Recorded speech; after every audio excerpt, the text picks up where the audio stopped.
এখন আমার মাইনে নেবে না, ওর অন্য জায়গায় সম্পর্ক আছে বিধায়। এই যে এই গ্রামে আপনার কি বাবার বাড়ি না শ্বশুর বাড়ি? শ্বশুর বাড়ি।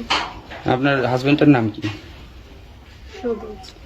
এই যে এই ছেলে আপনার সাথে যে আপনার হাজবেন্ড প্লাস আরো প্রতিবেশী তারা আমাদের কাছে অভিযোগ করছে যে এর সাথে আপনার একটা অনৈতিক সম্পর্ক আছে এবং সেই অনৈতিক সম্পর্ক সূত্র ধরে আজকে রাতে আপনার হাতে নাতে ধরে।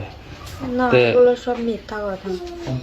1 মাস মতো ফ্রেন্ড হিসাবে পরিচয়, ধরেন 2-একটা SMS আর কি কথা হয়।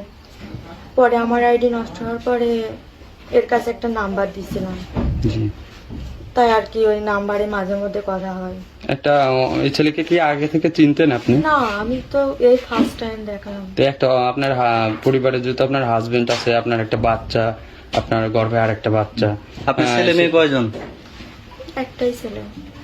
তো সেইখান থেকে কি একটু মনে হয়নি যে একটা অপরিচিত ছেলেকে আমি ডাকি বা বাসায় ডেকে নিয়ে আসি? টাকা বলতে সে মাহফিল শুনতে আসছে, তারপর যে আপনার বাড়ির মালিগ্রাম কোন জায়গা, আগে থেকে বলছিলাম যে মালিগ্রাম, তারপর বললাম যে ব্রিজের কাছে ওই ওখানে। তো তোমার স্বামী আছে, বাচ্চা আছে, তুমি একটা ছেলেকে কিভাবে আশ্বাস দিলে, তাই ডাকলে? বললাম যে এখানে, তাছাড়া আর কিছু না। ছেলে যে অভিযোগ করলো যে আপনি কখনো বলেন নাই যে আপনার বিয়ে হয়েছে, বাচ্চা কাচ্চা আছে? না, বাসার কথা বলি নাই, কিন্তু মানে এমনি আর কি কথা হয়। তা আপনি এই যে আপনার স্বামী আছে, সন্তান আছে, বাচ্চা কাচ্চা আছে, এগুলো গোপন রেখে এনার সঙ্গে পরিচয় কথা বলেন কেন? এসব বিষয়ে তেমন একটা কথা হয় না। আপনার আমরা কাজ husband- কাম করি, এও বিজি থাকে। আপনার হাজবেন্ড আছে, আপনার বাচ্চা কাচ্চা আছে, আপনি একটা পুরুষকে রাত্রিবেলা দেখা করতে বললেন কেন? দেখা করতে বলি না, কি? বলেছি যে আমার বাড়ি এখানে দুদিন কাছে, তাহলে দেখি গেন। এই ছেলেটাই তো বললো ইনি হচ্ছে মাহফিল শুনতে আসছে, তাই আবার এদিকে বেড়াতে আসে। এই ছেলেটাকে ঘরের মধ্যে আটকে রাখা না, 5-6 ঘন্টা। আমার হাজবেন্ড আমার এখন নেবে না, সেই জন্য কিসের জন্য? আগে থেকে কিসের জন্য? যাম আমার সাথে কি থেকে কিসের জন্য গেল? আছে, অনেক ঝামেলাই আছে। আপনার হাজবেন্ড তো এরকম গুরুতর অভিযোগ আমাদের অনেক জানায় যে এরকম আপনি অনেক ছেলের সাথে কথাবার্তা বলেন। তো সেগুলো দেখা, এখন আমার মাইনে নেবে না, ওর অন্য জায়গায় সম্পর্ক আছে বিধায় আমার এখন মাইনে নেবে না বলে আমার।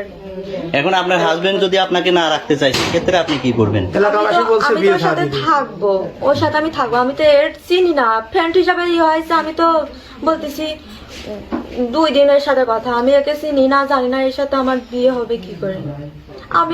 আমি না একটা ভুল করে ফেলেছি, কিন্তু আমার হাজবেন্ডের কি উচিত এরকম করা, জানাজানি করে? আমার তো ভাত দিবিও নাকি?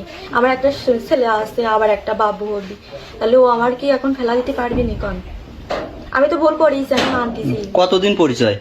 মাস খানিক মতো। এই ছেলেটা আপনার রুমে কেন? রুমে নিয়ে আসছে কারা নিয়ে? ওই যারা ই করেছে, তারা রাস্তার পথ আমার হাজবেন্ড নিয়ে আসে। আপনার হাজবেন্ড কি তারে ধরছে? ধরি নাই, কিন্তু ওই মাসের কথা শুনে নিয়ে আসছে। আমি যার সাথে থাকবো সেই যদি আমার গুরুত্ব না দেয়, বলেন? সেনাবাহিনীতে চাকরি করে সে বলছে যে আপনি যদি একটা ছেলের সাথে বন্ধুস্থায় করেন, প্রেম এটা করেন, তো আমি ভুল করছি। আমি তো আমার বড়ের কাছে আমি স্বীকারই করতেছি, আমি অন্যায় করছি। ও আমার মারু, ও মারু গালু, যে ফোনে বলে অনেক কিছু কি আছে, কি আছে দেখাতি বলেন, প্রমাণ দিক কথাবার্তা বলেন না, এরকম। প্রমাণ দিক। না এমনি শুধু এতটুকু হলেই তো এতখানি বানাই। এর আগে আমার নিজেই বলে কি, তোর ইচ্ছা না হলে তুই চলে যা, তোর ইচ্ছা না হলে। আমি যদি বাড়ির কোনো কাজকর্মের কথা বলি, কিংবা মানুষজন যদি এসব কাজের কথা বলে, আমি যদি বলি কয় তোর ইচ্ছা না হয় তুই চলে যা, তোর আব্বা এসে কাজ করে দিয়ে যায়। তো কোনো স্বামী কি বউ যদি পরকিয়া করে কেউ মানে নেয়? এটা তো ভুল করেছে। আমি তো পরকীয়া, আমি তো দেখা করি নাই, আমি তো একসাথে ঘনিষ্ঠ ভাবে দেখাও হয়নি। তো ফোনে আলাপ করেন কেন? এটাই তো ভুল করিস। ও একটা ছেলে, শিক্ষিত ছেলে, লেখাপড়া করে, আপনি ওকে ডাইকে ফাঁকা দিলেন। দেখ, আমি তো তার ফাঁসাই না মনে করি। আমি তো বলেছি যে আমার বাড়ি যে এখানে এতটুকুই। তো এইটুকু যদি না বলতেন তাহলে কি বিপদে পড়তো? এটাই তো ভুল হয়েছে, এটা তো আমি স্বীকার করতেইছি। তো এখন এটা কোনো স্বামী মেনে নেয়? আপনি এরকম মাইনে তো করেন নেয় কেন? না, কিন্তু ওইগুলো যেগুলো কাছে ওগুলো পাওয়া উচিত। আপনি এই যে বলেন। শত শত লোক, গ্রামের লোক দেখে তো গেল, এগুলোই তো জানাইলো।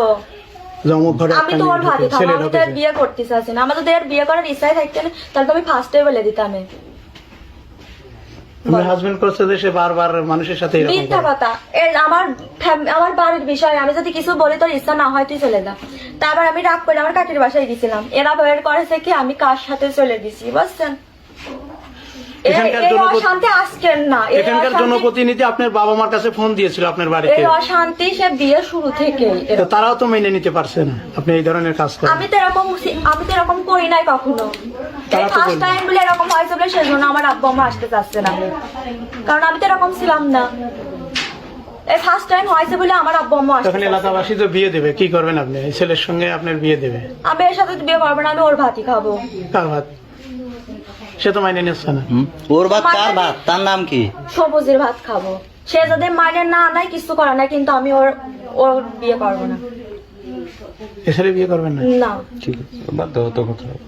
আমার একটা ছেলে আছে, আবার একটা বাবু। আমি নাই ভুল করিস, আমি তো স্বীকার করতেছি, মানুষ মাত্রাই বলবো।